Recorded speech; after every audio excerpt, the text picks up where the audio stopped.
So I'm going to do just a little talking off the top of my head video.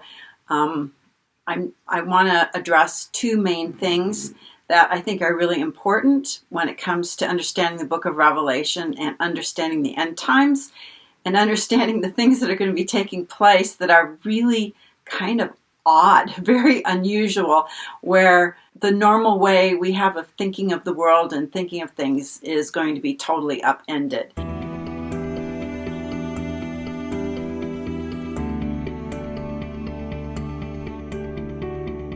The first thing that I want to actually talk about is the end goal. What is the actual end of the end?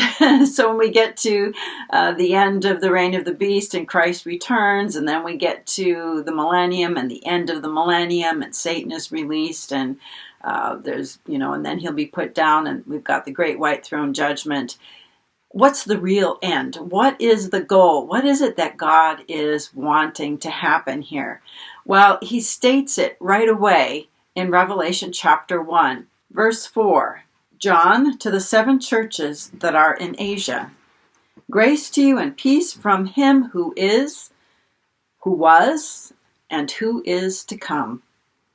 And from the 7 spirits who are before the throne, and from Jesus Christ, the faithful witness. So there's a greeting here. This is from John, and then it's from basically God the Father, him who was and is to come, the 7 spirits who are before the throne, and Jesus Christ, the faithful witness, the firstborn of the dead and ruler of the kings of the earth. So when I first started reading Revelation and started asking questions, I saw this opening here, to him who is and was and who is to come. And in my mind, I'm thinking, well, Jesus is the one who's coming, right? Jesus is the one that we're expecting his return. But here's the thing. The one who is coming to dwell with men is actually God the Father. And we read about that in Revelation chapter 21. So the one who was and is to come isn't talking about Jesus. It's talking about God the Father, and that the ultimate goal is that the dwelling place of God is with men. So let's find that here, Revelation 21. Let's start with verse 1. And then I saw the new heaven and the new earth, for the first heaven and the first earth had passed away, and the sea was no more. And I saw the holy city, New Jerusalem, coming down out of heaven from God, prepared as a bride adorned for her husband. And I heard a loud voice from the throne saying, Behold, the dwelling place of God is with men. He will dwell with them, and they shall be his people, and God himself will be with them, and he will wipe away every tear from their eyes. Death shall be no more, neither shall there be mourning or crying, nor pain, nor any more, for the former things have passed away. So the goal, the end of all of this, the reason for Christ coming and all of that was so that ultimately the dwelling place of God could be with men, could be with people. Now remember, there's going to be 2 races of humanity, 2 kinds of people. There are going to be people who are believers, people of faith, people who are Christians, who are born again, who are going to be having immortal stardust bodies, okay? 1 Corinthians 15. There are celestial bodies and there are terrestrial bodies. There are heavenly bodies and there are earthly bodies. There's going to be people who are living in earthly bodies on the new earth, and there are going to be people who have bodies like Jesus, heavenly bodies, glorified bodies, who will be living in the New Jerusalem with God. But the point is this, is that the dwelling place of God is with men. That's the whole reason for all of this. Sometimes I think it's really good to have the end in mind, that we know the goal, that everything is moving toward. It's all moving toward God dwelling with men on a new earth, and with there being a new heaven, with the new Jerusalem coming down from God out of heaven, with 2 races of humanity, glorified saints who are in the likeness of Christ, and then people, regular people who have been resurrected and given immortality, who will be invited to the marriage supper of the Lamb, which is something we read about in Revelation 22. The Spirit and the bride say, come, come drink from the water of life, come eat from the tree of life. This is the marriage supper. This is the blessed are those who are invited to the marriage supper of the Lamb. So that's the first thing, that we have to kind of know where we're headed to really be able to discern some of the things that are going to be happening in the lead up to the ultimate thing, which is God dwelling with men. So here's the second thing that I want to mention. It's in Revelation chapter 1 again, and this is Jesus talking in verse 18. Well, let's start with 17. When I saw him, that is when John saw Jesus, I fell at his feet as though dead. But he laid his right hand upon me, saying, Fear not, I am the first and the last, and the living one. I died, and behold, I am alive forevermore, and I have the keys of death and Hades. Now, it's really easy for people to just gloss over this whole idea that Jesus has the keys to death and Hades. But the implications for that are massive when it comes to understanding some of the other things that we read about in Revelation. For example, there are going to be people that the watchers, that is, these angels who are going to be released from the bottomless pit, from the abyss. They're going to be released at the fifth trumpet, and they're going to come out onto the world, and they are going to be tormenting humanity. Now, my personal opinion, and really all of this it's my thinking. This is just me sharing with you. But my understanding is that the watcher angels, Apollyon for sure, is going to be indwelling a person. He's going to be indwelling the seventh king, because it's the beast who ascends from the bottomless pit. That's Apollyon, who is going to be released and then indwell the seventh king when he dies and comes back as the eighth king. So there are a couple of really odd things happening here. Once the fifth trumpet sounds, and this is in Revelation chapter 9, and those fallen watcher angels are released, and we call them the locust army, but they're not really locusts. They're actually angels. They're the angels. They're wearing crowns. They have the ability to torment mankind. Now remember, mankind actually means people, real people. And then we have those who dwell on earth, or the earth dwellers. Those are the hybrids. And in the Septuagint, when they were talking about Genesis 6 and the giants, the translation from Hebrew to Greek was actually earthborn. So when we see the earth dwellers, the earthborn in Revelation, we're not looking at normal people whose names are in the book of life. We're looking at entities who pass themselves off as people, but whose names were never written in the Lamb's book of life. And I've done videos on this in the past, so I'm not going to get into a huge explanation about this. But one of the things that they want to do is they want to be body snatchers. They want bodies. And I think one of the ways they're going to try to get bodies is to basically promise people immortality or godlike status. If people will just die, then they can be resurrected and have this spirit put in them. Now, you have to ask yourself the question, where are they getting this idea of immortality? Okay, where would this come from? Okay, because it isn't actually mentioned here in the scriptures, so we're kind of reading between the lines here a little bit. But when believers become immortal, when you and I, hopefully you and I, our firstborn male child inheritors, when we are born, that is when we are given our immortal bodies, and we are waiting that 7 days before we can be brought into God's presence, we are immortal. No one can kill us. We cannot die. We cannot die. We're immortal.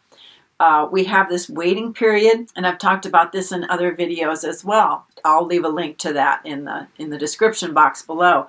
But there's a lot of weird stuff going on with people not being able to die, with people being immortal and appearing in immortal bodies over the end times, okay, over a kind of a concentrated period of time.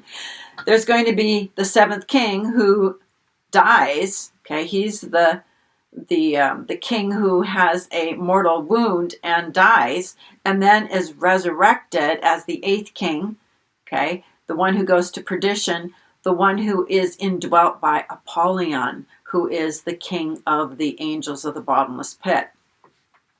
So people will say, well, Satan can't resurrect the beast, the seventh king. He can't. Satan does not have the powers of resurrection.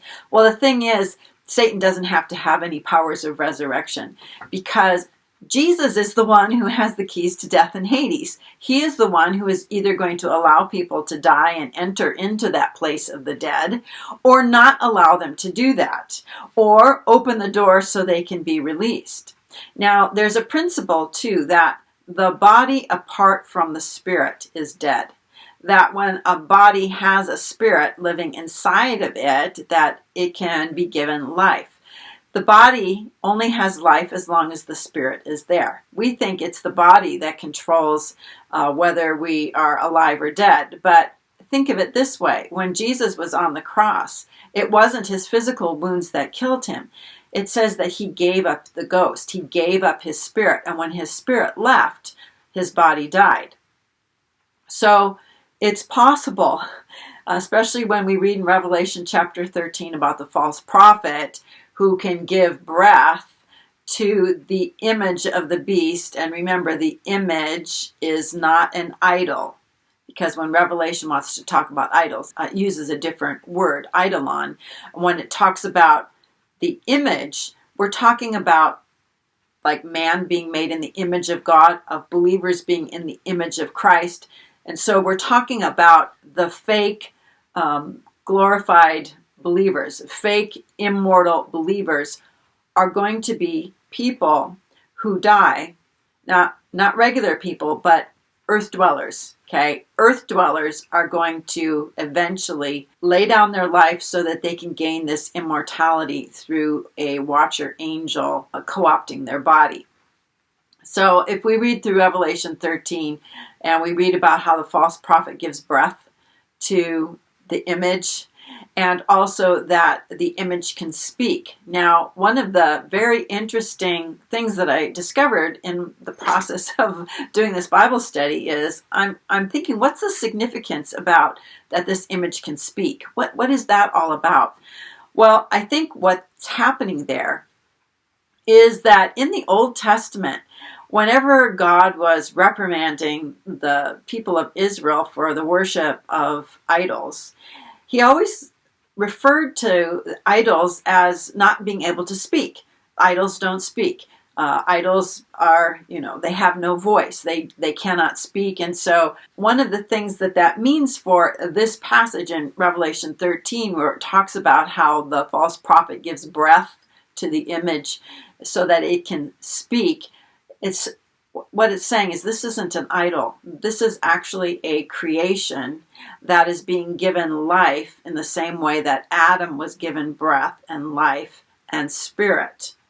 And it has to be given to a dead body, to somebody who's died. If someone lays down their life, an earth dweller, a hybrid, lays down their life, then a watcher angel spirit can be placed inside of them, and then they become part of this God-man creation. They are the fake new race of humanity, of which the beast is the first one of this new race of humanity, just like Jesus was the last Adam, the beginning of this race of believers that we are.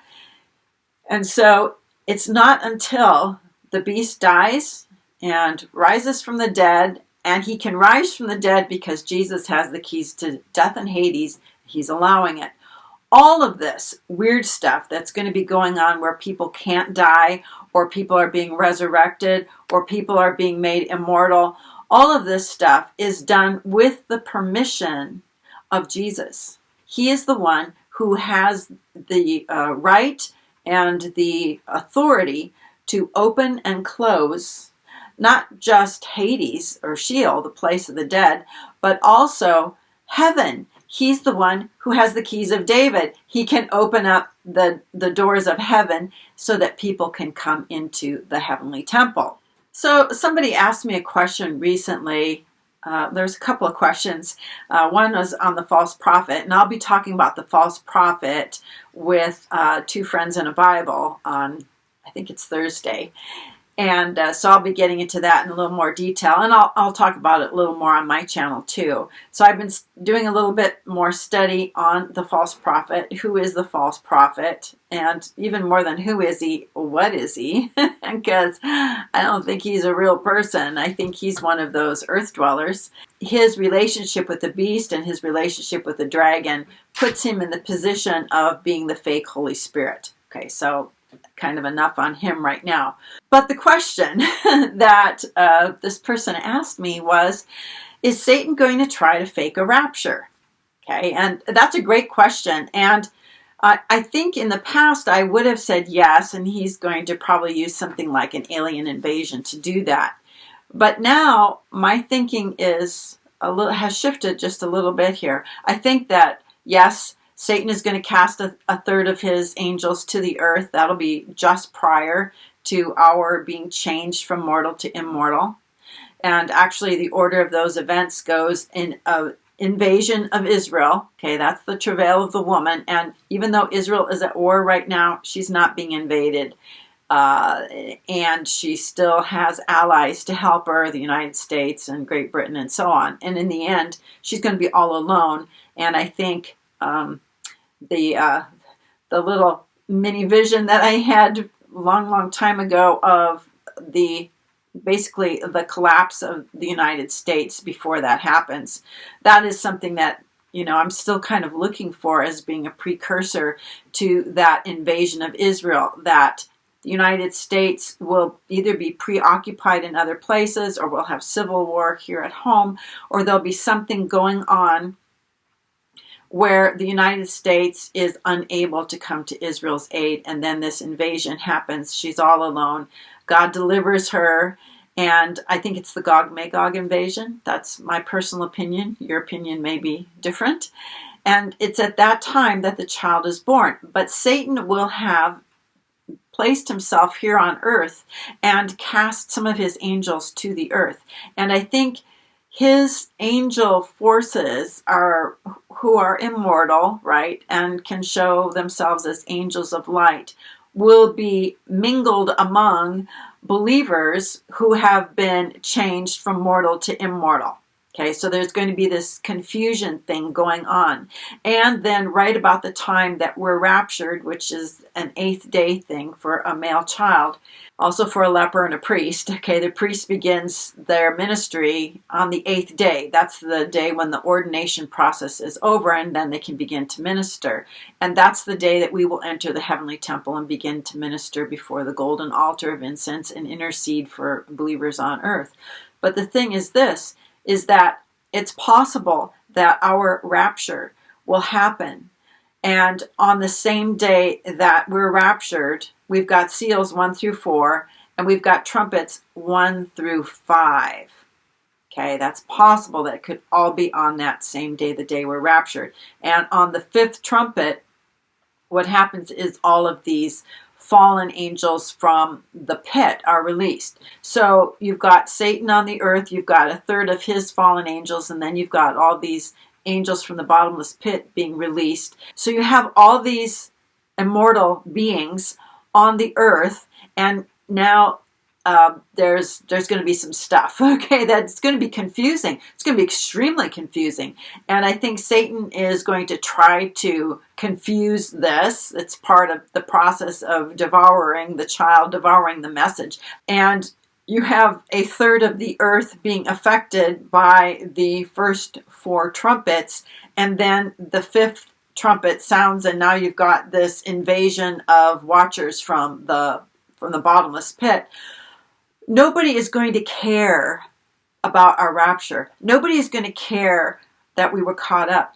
It's going to be the last thing they think about. They're going to be dealing with all these immortal angels who are manifesting here on the earth. And just by way of an aside, When Satan casts a third of the angels to the earth, that's not him being cast out of heaven with a third of all the angels.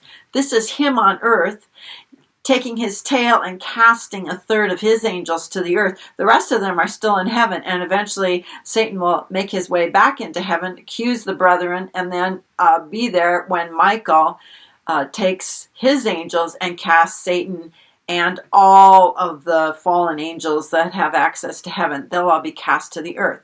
Okay, so the time span between when we're made immortal, when Satan casts a third of his angels to the earth, when the pit is opened and we have all those creatures being released, and the time when Satan is cast out of heaven, and when those 4 angels from the river Euphrates are released, we're talking a little over 5 months. Okay, it's this really short period of time, and the rules do not apply. The rules governing death do not apply. That the rules that govern mortality and immortality are all thrown into the air, because Jesus is not allowing people who want to die, and people who were mortal, maybe some of them on the brink of death, are now fully alive and in an immortal body. So this is the kind of stuff that's going to be happening. And this is the kind of stuff that may happen this year, okay, in 2024.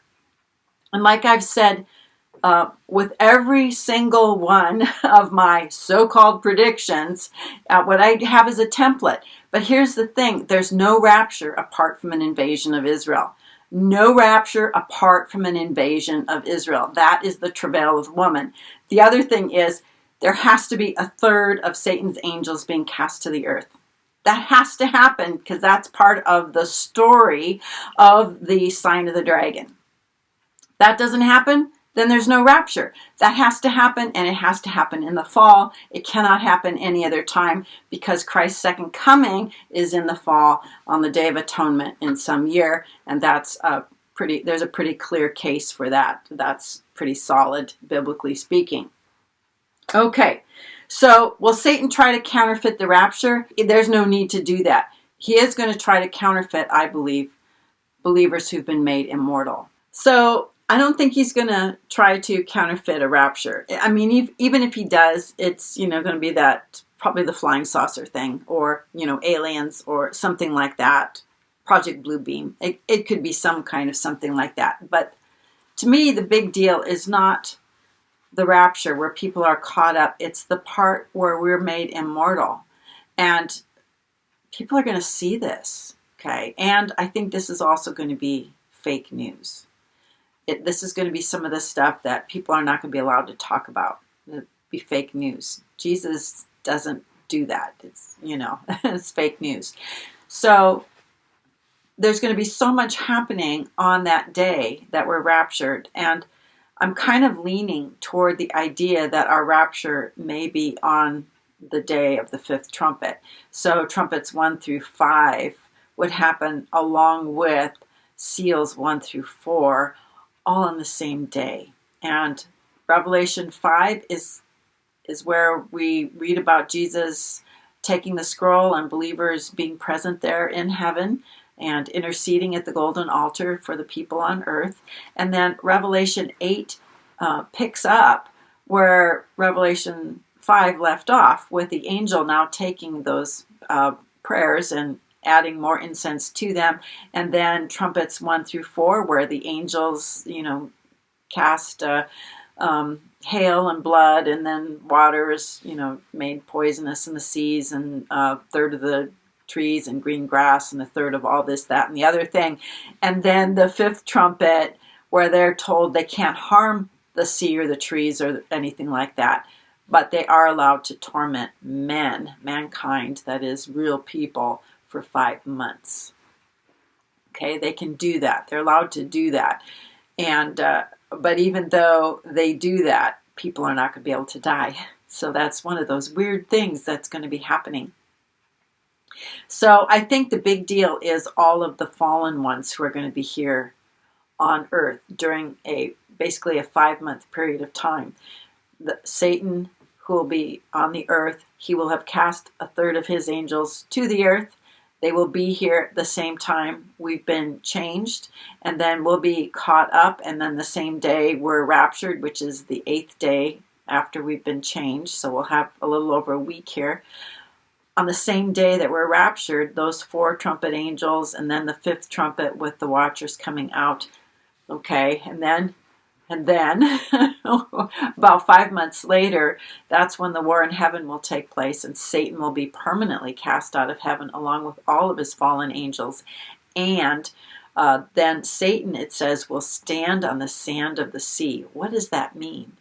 The dragon stands on the sand of the sea. The day that the dragon is cast out is the same day that the beast is going to rise from the dead. It's first fruits. Okay, so Satan will be there waiting for the 7th king to rise from the dead, now indwelt by Apollyon, okay, that king of the angels of the bottomless pit.